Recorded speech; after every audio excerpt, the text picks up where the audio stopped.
Welcome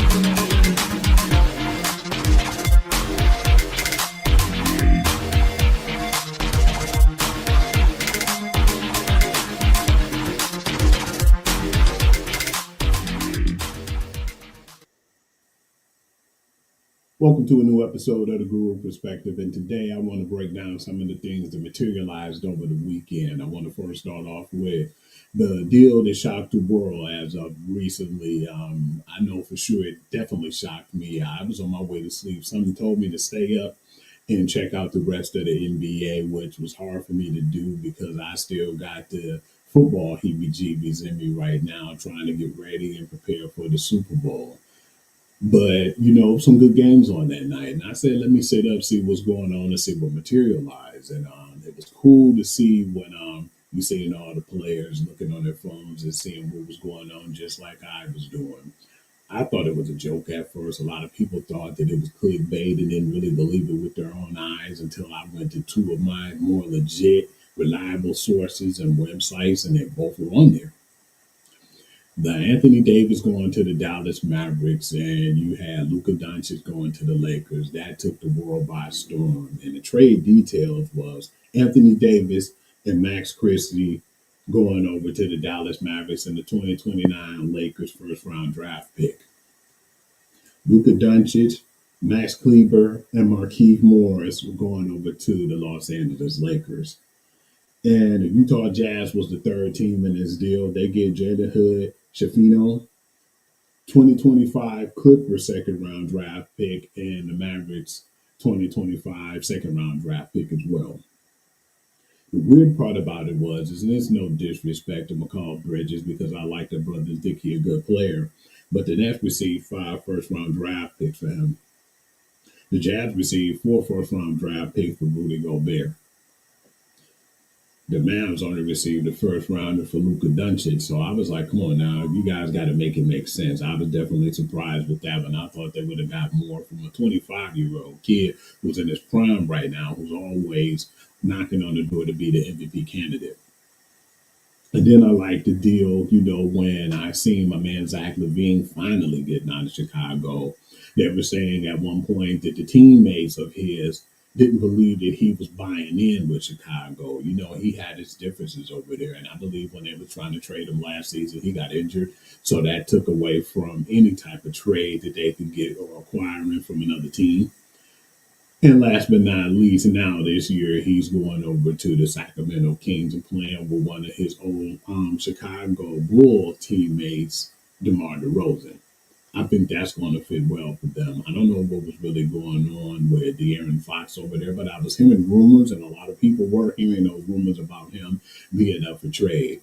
And when that happened, it was crazy too, because it was like Mike Brown's going, and then you get traded. It's like, come on, man, Mike Brown probably could have kept his job. No disrespect, because I feel like Doug Christie's been doing an exceptional job over there. They've been buying into Doug Christie and what he's showing them and what he's teaching them as a basketball coach.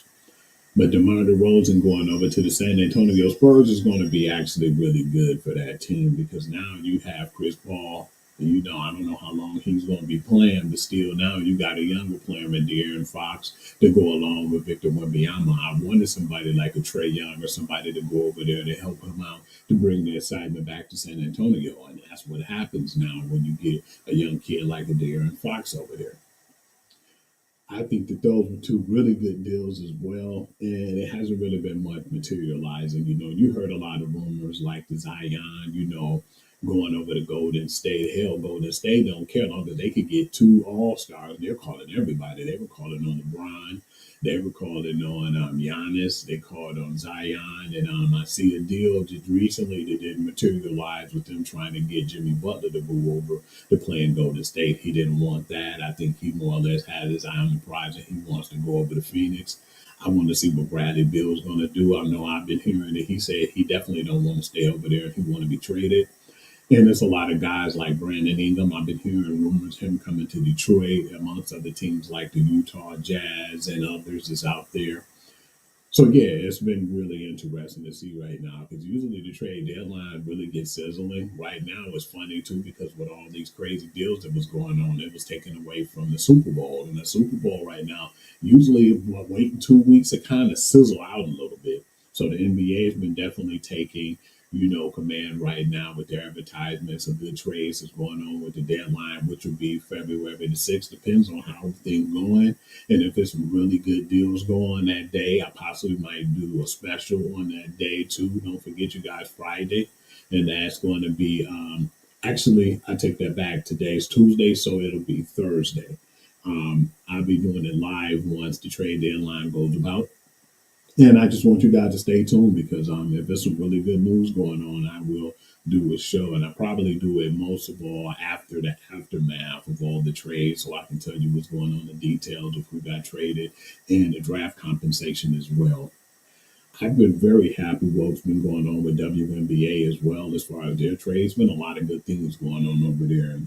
Been happy because there's a lot of teams now want to get involved with the WNBA. They want to get out new franchises, and it's been very exciting right now. They were the ones who really took off when it came to trades and people going to new teams and going to new homes. That's where it all started, and the NBA came in and made their you know statement as well with the deal over the weekend with Luca and Anthony Davis.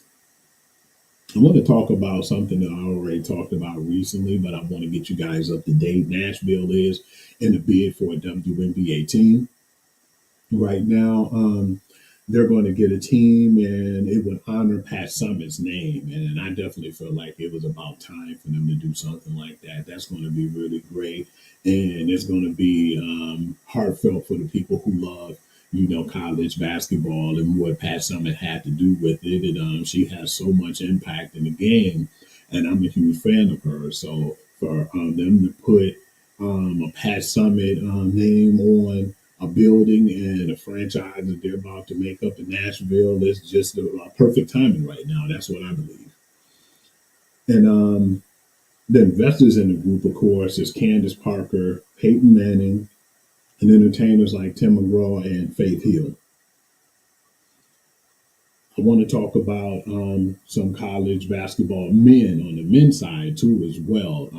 The rookie sensation Ace Bailey has been one of the guys who's catching the league by storm. I definitely love seeing him play for Rutgers and how good he is and how talented he is at such a young age. I mean, I just can't explain how good this kid is. I would just have to read the stats off to you. Rookie Alex Bailey dropped 37 points in the game with 65% field goals and when Rutgers beat Northwestern, and he was scoring on two dribbles or less. You guys got to understand, two dribbles or less.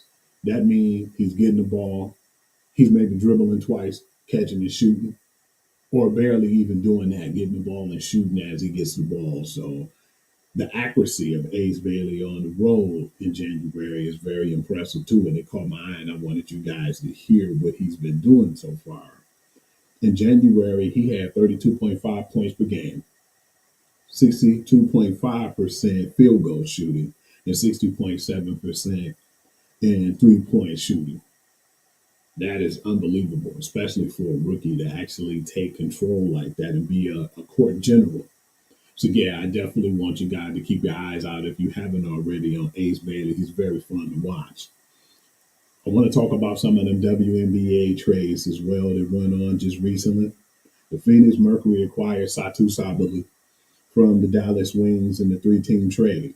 The Dallas Wings received Dejanay Carrington, number 12 pick in the 2025 2025 WNBA draft. And the Connecticut Suns received J.C. Shelton, the number 8 pick in the WNBA 2025 draft.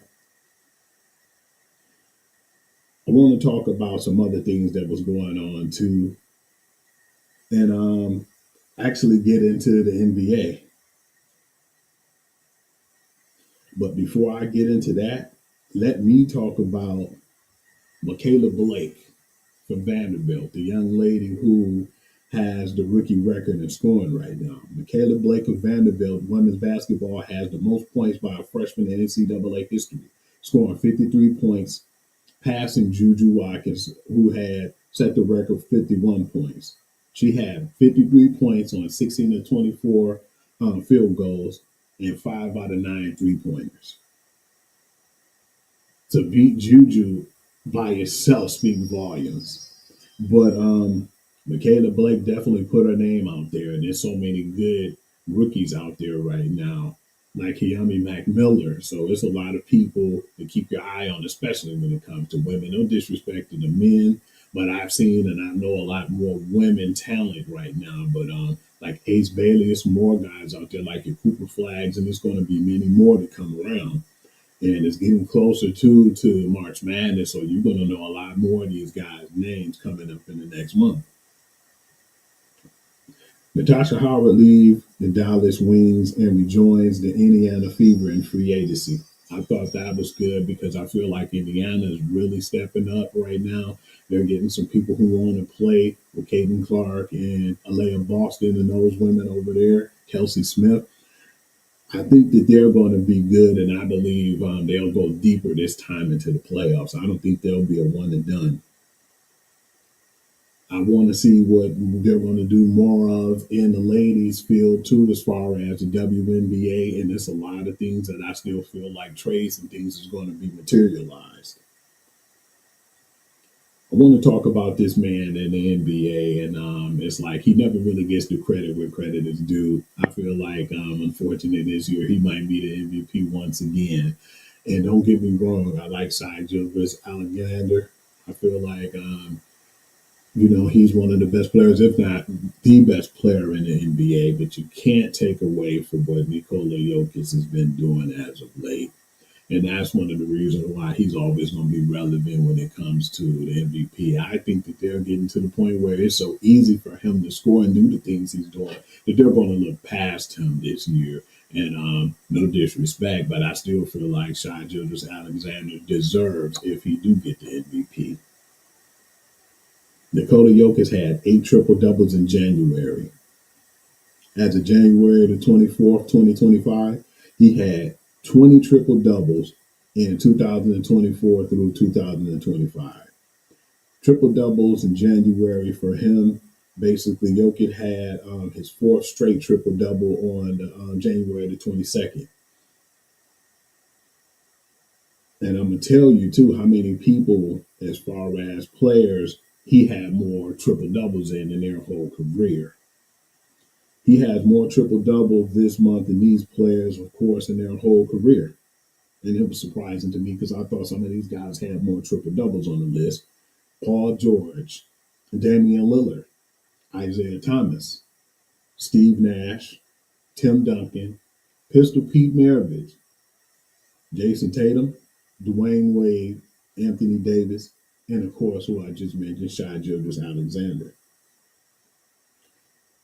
The Timberwolves, Anthony Edwards in January. This is all his stats too as well. This young guy is taking the world and the league by storm, and he seems like he keep getting better. He make it so easy. In January, he had 485 points, 92 rebounds, 92 assists, 69 threes made, and 12 blocks. And this is coming from a shooting guard. I definitely feel like he got a lot of room to grow, and he's only going to get better. No one else in the NBA has reached all of those numbers in 1 month alone. January the 30th, 2025. Toronto and Washington, basically. When they played, Washington's 18th 20-point loss of the season. That tied with the 1970-1971 Cleveland Cavaliers. Their first season as an NBA franchise for the most such losses in a season before All-Star break in NBA history. I don't know what they're going to do in Washington, but I feel like they need to just will and deal damn near that whole team and start new. I would get draft capital and figure out who I want to keep on the team. But I would definitely look into trading Jordan Poole, Kyle Kuzma, or anybody else who I feel like a veteran on that team and try to see what I can get for them, get assets for them, and try to acquire some draft capital. But that doesn't really make any sense, and it's pretty sad in my opinion. The OKC Thunder are outscoring opponents by 12.2 points per game this season. Only three teams in NBA history has finished the season with a 12-point or better average scoring margin, and all three went to the NBA title, and they went on to win the title. 1995, 1996 Chicago Bulls, 1971-72 Lakers, and 1970 and 71 Milwaukee Bucks.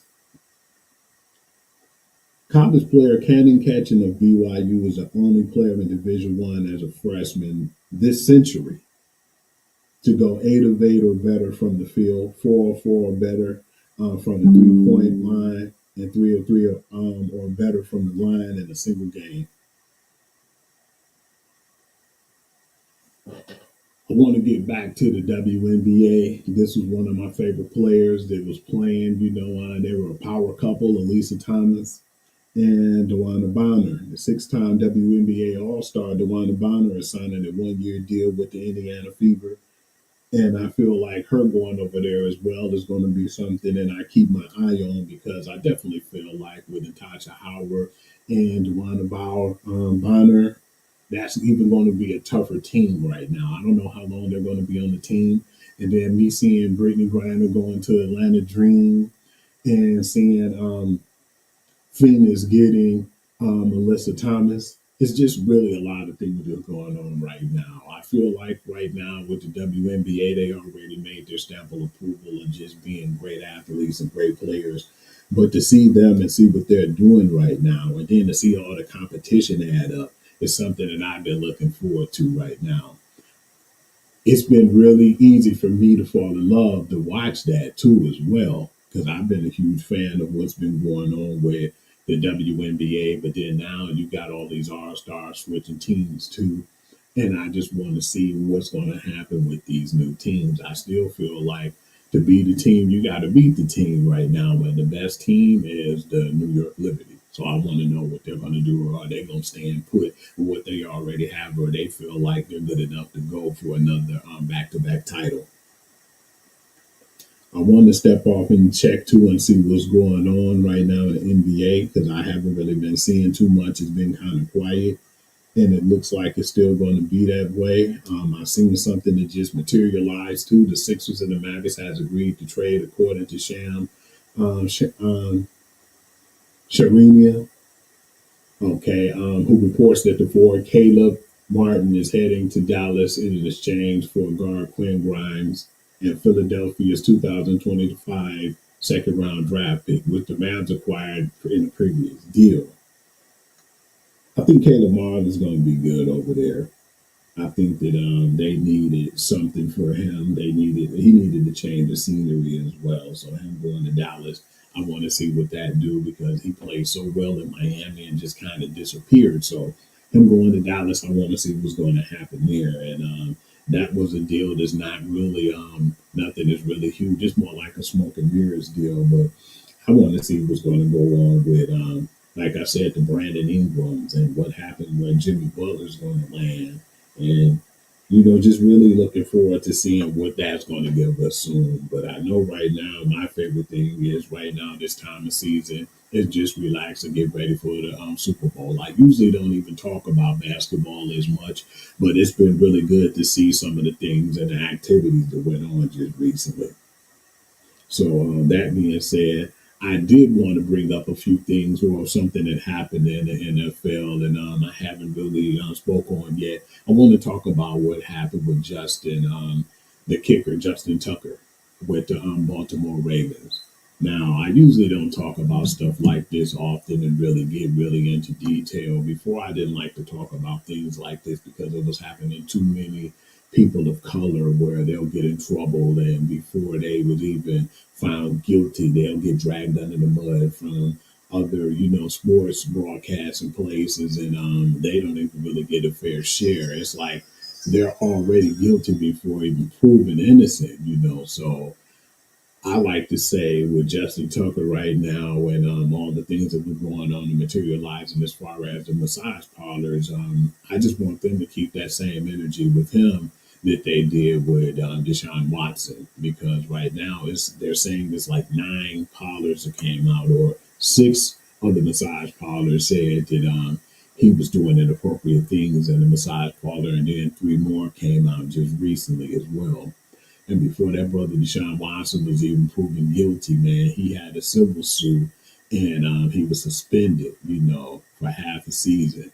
At one point, he was suspended for almost a year, and I believe once he had that situation happen and everything that went on during that case, he haven't been the same ever since he went back into the NFL and started playing full seasons. I'm not really blaming the case on his performance, but the energy that you gave him, I want y'all to keep that same energy if Justin Tucker come out of this and he's found guilty. Right now, it doesn't really look too good, but I definitely want to get on that because it happened between like 2012, 2016 when he first entered the league, and you see how great he was playing then, and then now you see what he's doing and what he's up to as of late, and he looked like he was the shell of himself. So I'm thinking a lot of that came down to him having these allegations, and it materialized in the season, and now that was the way he handled it. But at the same time, I still feel like right now, until we find out more, I'm not going to really drag him in the mud. But then keep that energy with him that you did with Deshaun Watson, and that's all I'm saying right now. I want to check and see too what's going to happen with as far as my WNBA girls right now too, because I haven't really been seeing too much after some of the trades materialized. But I am happy for my girl Asia Wilson too. I want to give her credit, and my other girl Caitlin Clark. It was the night of 22s. Was really proud of them getting their jerseys retired and put up in the Raptors. That was well deserved. We didn't get a chance to talk about it. We was on a show and the show was almost ending, and I'm sitting here looking at the ceremony and didn't think to say nothing about it. Definitely was loving that because Iowa stepped up and shocked USC in that game when they retired Caitlin Clark's jersey, and with Asia Wilson, with her retiring, I just feel like right now that is good. And as far as Dawn Staley, that's like the standard right now.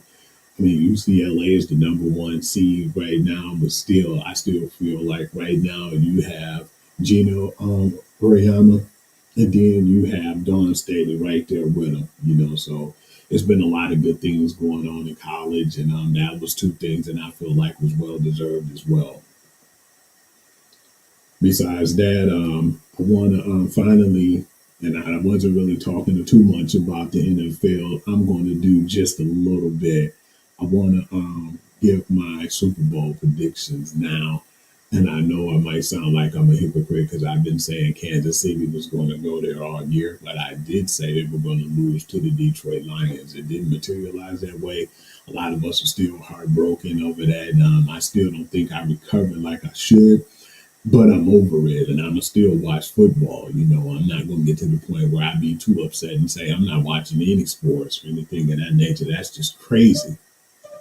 But I looked at it and I looked at it briefly, and I was saying, okay, who should I actually choose right now, or who will I choose? Well, I kind of swung in a direction, and you kind of already know who I'm going with now. When it comes to the Super Bowl, I still feel like right now, to be the best, you got to beat the best. And until you beat Kansas City is going to always be the best. But I just got a feeling this time I might be wrong. To go to three Super Bowls is draining, let alone to have the record Kansas City had and to be able to make it all the way there. They had a rocky season. They had injuries and everything. They just went with the flow. I feel like they were a little healthier than we were. But a veteran team like the Kansas City Chiefs, and to be able to do what they did and what they accomplished, I tip my hat off to them. I know a lot of people say, oh man, the referees, they got them in the bag, and the referees is part of some of the reason why they're doing what they're doing. I'm not going to really get into that. Some things in general and period when it comes to just sports, gambling, and just the way they handle things look like it's fixed. A lot of times people say Kansas City get the benefit of the doubt, and I'm loving it because now that they're winning, they're getting that same hatred as Tom Brady and the New England Patriots were. But I think they're going to meet their match this time. If Jalen Hurts can play like he did in that first Super Bowl, I definitely think that it'll be uh, a difference and it'll be a change of who will be the champions. And I definitely feel like Philadelphia, if they can do that, they'll go on and win this game. But I still feel like you got to stop Saquon Barkley. I feel like the defense got better. The defense drastically improved after last season. You know, you had some guys retire and they still stepped up. You know, I feel like Quinyon Mitchell is one of the best cornerbacks right now in his first season. And then you got Cooper DeJean.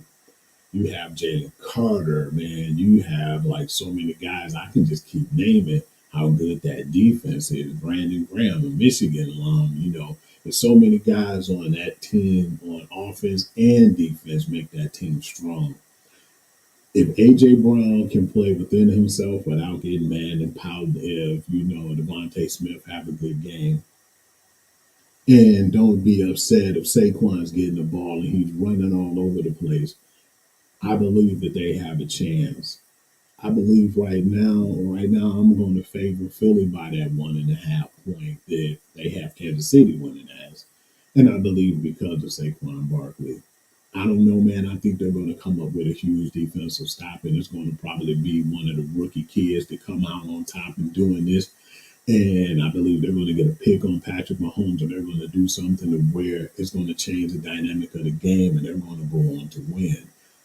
But I have my final score as 24-31, and I'm going to go with the Philadelphia Eagles. I know people might think that I'm crazy for predicting this. Even if I'm wrong, that's just how I feel. But I definitely feel like Philly will come out on top, and they will come out on top with a 31-24 victory on Super Bowl Sunday. And that's all I really got to say about that. But I still want to talk about some of the ways that you can catch up with me as well on my social media platforms. Sports Guru to You is my Facebook page where you can find all the late breaking news. And I know I'm going to be very busy on the trade deadline on February the 6th. It's a possibility that I still might do a show. Depends on if I have the time, because if I'm too busy on the Facebook platform, I might not be able to do a show. I might just do it the day after. And then you can catch me at Hoovy on Instagram, where I'll be posting, of course, the Google Perspective and the Google Sports Session. We will be posting that on the regular now so you can see and get some of the reels from the show. TikTok is Hugh.Lee6 while it's still around and while it's available. A sports guru to you at gmail.com. If you have any questions or thoughts or things that you want me to add to the show as well. Of course, right now I'm doing the Google Perspective, and it's come on every Tuesday at 1 p.m.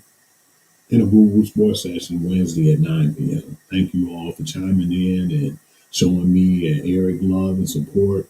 You know, and thank you guys for making my dream a reality once again. Peace, and I'll be seeing you the next episode. Have a blessed day.